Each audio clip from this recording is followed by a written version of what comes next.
कंगवार, सुशासन के दावे और भ्रष्ट तंत्र पर कड़ा प्रहार। क्या वाकई बिहार से करप्शन का दीमक साफ होने वाला है?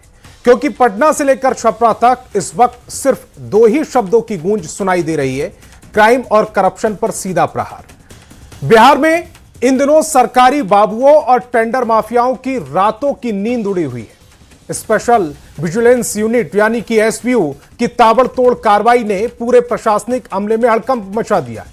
एक तरफ पटना की श्री कृष्ण विहार कॉलोनी में टेंडर घोटाले के आरोपी पवन कुमार के ठिकानों पर छापेमारी हो रही है, तो दूसरी तरफ दो आईएएस अधिकारी योगेश कुमार सागर और अभिलाषा शर्मा पर शिकंजा कसा जा चुका है। खबर है कि कार्रवाई से पहले ही ये साहब लोग फरार हो गए। खेल सिर्फ यहीं तक नहीं सीमित है। टेंडर घोटाला मामले में बड़े आईएएस अधिकारी संजीव हंस की मुश्किलें भी अब चरम पर है। एसपीयू ने उनके दफ्तर और आवास दोनों जगहों पर समन भेजकर आमने सामने की पूछताछ के लिए तलब किया। भले ही संजीव हंस ने 4 पन्नों की चिट्ठी लिखकर खुद को बेगुनाह बताया, लेकिन कानून के हाथ उनके गिरेबान तक पहुंच चुके। और उधर पिछले 10 सालों से बिहार विद्यालय परीक्षा समिति बीएसईबी के अध्यक्ष पद पर जमे आईएएस आनंद किशोर को भी पद से हटा दिया गया। यानी टेंडर माफिया ऋषुश्री के मुंह खोलते ही बिहार की ब्यूरोक्रेसी में भूचाल आ गया। लेकिन इस बीच छपरा से बिहार के लिए एक बड़ी और सकारात्मक तस्वीर भी सामने आई। रेल मंत्री अश्विनी वैष्णव ने छपरा से Anand Vihar superfast express train को हरी झंडी दिखाई और इसी मंच से बिहार के मुख्यमंत्री सम्राट चौधरी ने हुंकार भरते हुए अपराधी और भ्रष्टाचारियों को 2 टूक चेतावनी दी कि सम्राट चौधरी ने कहा है बिहार में अपराध जड़ से खत्म कर देंगे, उद्योगों का जाल बिछाएंगे और याद रहे पुलिस पर हमला करने वालों सीधे एनकाउंटर किया जाएगा। एक तरफ मुख्यमंत्री का जीरो टॉलरेंस का संकल्प है, दूसरी तरफ सिस्टम में बैठे वो सफेद पोश बाबू जो राजस्व को चूना लगा रहे हैं। ऐसे में कई सवाल भी उठ रहे हैं। सवाल है कि क्या आईएएस अधिकारियों पर हो रही ये बड़ी कार्रवाई बिहार में प्रशासनिक शुचिता की नई शुरुआत है? जब रक्षक ही भक्षक बन जाएं और आईएएस स्तर के अधिकारी टेंडर माफियाओं के साथ मिलकर घोटाले करें, तो सरकार को कठोर कार्रवाई के लिए एक उदाहरण पेश करना होता है। क्या बिहार में वही उदाहरण पेश किया जा रहा है? और अपराधियों के खिलाफ एनकाउंटर और भ्रष्टाचारियों के खिलाफ बुलडोजर छापेमारी वाली नीति क्या बिहार वाकई बदल रहा है? आज इसी मुद्दे पर करेंगे प्रदेश की नंबर 1 बहस, क्राइम करप्शन पर प्रहार, क्या बढ़ेगा बिहार? लेकिन सबसे पहले एक रिपोर्ट दिखाते हैं। आईएएस योगेश कुमार सागर फारबिसगंज में एसडीओ रहे, भागलपुर नगर निगम में नगर आयुक्त बने, Bihar urban infrastructure development corporation के एमडी भी रहे, साथ ही समाज कल्याण विभाग में निदेशक का पदभार भी संभाला।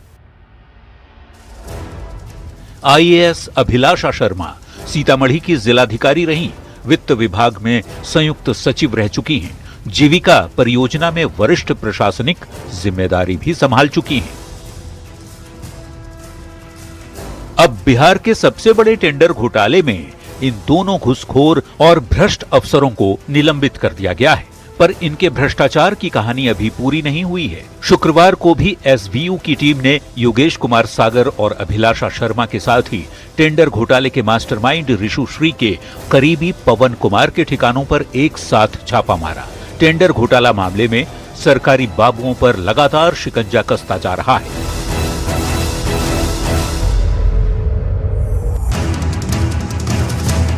एसवीयू की टीम ने इसके अलावा 2 और आईएएस अधिकारियों पर भी शिकंजा कसा है। एसवीयू ने संजीव हंस के ऑफिस और आवास दोनों जगह नोटिस भेजकर पूछताछ के लिए हाजिर होने का आदेश दिया है। तो वहीं टेंडर माफिया ऋषुश्री के खुलासे के बाद बिहार के चर्चित आईएएस अधिकारी और बिहार विद्यालय परीक्षा समिति यानी बीएसईबी के अध्यक्ष आनंद किशोर के खिलाफ भी बड़ी कार्रवाई हुई है। आनंद किशोर को बीएसईबी के अध्यक्ष पद से हटा दिया गया है। बता दें कि पिछले 10 साल से आनंद किशोर बीएसईबी के अध्यक्ष थे और घोटाले में नाम आने के बाद उनके खिलाफ ये कार्रवाई की गई है। हालांकि वे अभी भी वन एवं पर्यावरण विभाग में एसीएस के पद पर बने हुए हैं। एसबीयू के ताबड़तोड़ एक्शन से संदेश साफ है कि भ्रष्टाचारियों को किसी भी कीमत पर बख्शा नहीं जाएगा।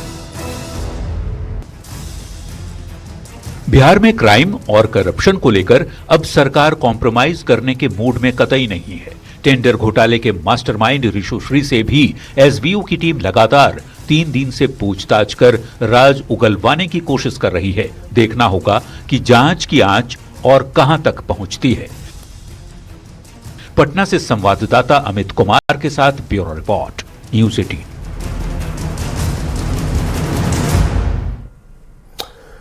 तो क्राइम करप्शन की बात हो रही है और सीएम सम्राट लगातार ये कह रहे हैं कि बिहार में क्राइम करप्शन बर्दाश्त नहीं किया जाएगा। ऐसे में बहुत सारे महत्वपूर्ण सवाल भी हैं। सीधे सवालों पर आते हैं।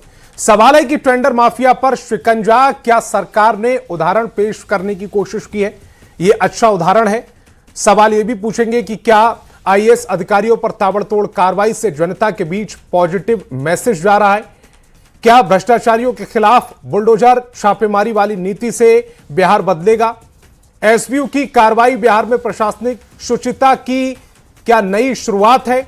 क्राइम करप्शन पर प्रहार, क्या बिहार बढ़ेगा आगे?